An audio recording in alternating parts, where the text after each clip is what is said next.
Si les États-Unis veulent commencer à décarboniser leur secteur de l'électricité, ils devront utiliser plus de gaz et moins de charbon. Travis Sikorski, Energy Aspects.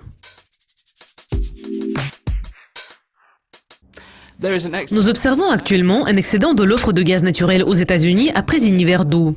Compte tenu d'une faible demande de services publics aux États-Unis et des stocks complets, comment cela pourrait affecter les prix du gaz naturel? En ce qui concerne les États-Unis, nous avons déjà vu que les prix du gaz naturel ont reculé pour atteindre le niveau de près de 2,70 dollars. Selon les prévisions météorologiques, il fera plus froid au cours de ces quelques prochaines semaines. Donc cela a apporté un certain soutien au gaz. Nous voyons actuellement beaucoup de volatilité aux États-Unis, mais cela ne devrait pas se poursuivre au cours du reste de l'année.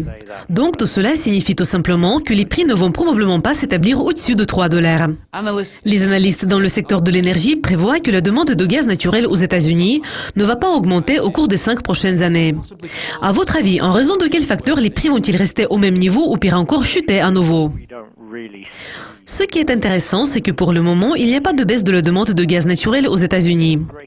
Je pense que si vous jetez un coup d'œil aux différents composants du secteur, vous allez voir que la demande de gaz des clients résidentiels et commerciaux aux États-Unis, par exemple, ne va probablement pas augmenter de façon considérable. En ce qui concerne le secteur de l'électricité, la demande de gaz de ce secteur a été très forte ces quelques dernières années.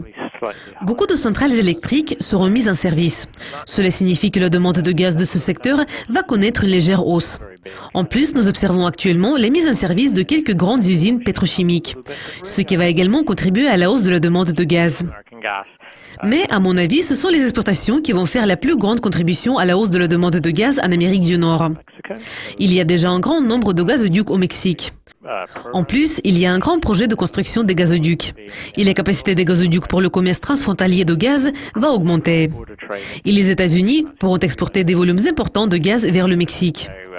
Ce qui va également contribuer à la hausse de la demande de gaz, c'est le gaz naturel liquéfié. Beaucoup de nouvelles installations de GNL ont été mises en service l'année dernière.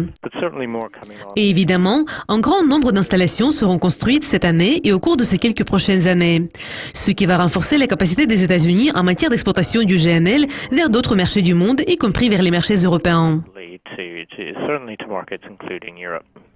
L'Amérique est-elle trop dépendante du gaz naturel ? Je ne le crois pas. En ce qui concerne la dépendance des États-Unis du gaz naturel, il est à noter que la demande de gaz a augmenté de façon importante au cours de ces quelques dernières années. Mais je dirais qu'il reste toujours un grand nombre de gens qui préfèrent utiliser le charbon, par exemple dans le secteur de l'électricité et dans certains autres secteurs.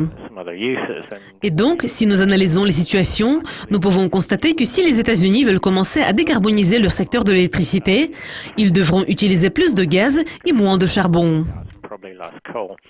Les États-Unis ont commencé à prendre des mesures pour décarboniser le secteur de l'électricité sous le président Obama. Mais le président Trump ne va probablement pas exercer une pression sur le secteur de l'électricité. Et donc, le rapport actuel entre le charbon et le gaz aux États-Unis ne devrait pas changer au cours de ces 4, probablement 8 prochaines années. Travis Sikorski, merci beaucoup de vos commentaires. Merci d'être avec nous. Restez à l'écoute de Yugascopi TV pour découvrir plus de nouvelles sur les matières premières. Au revoir.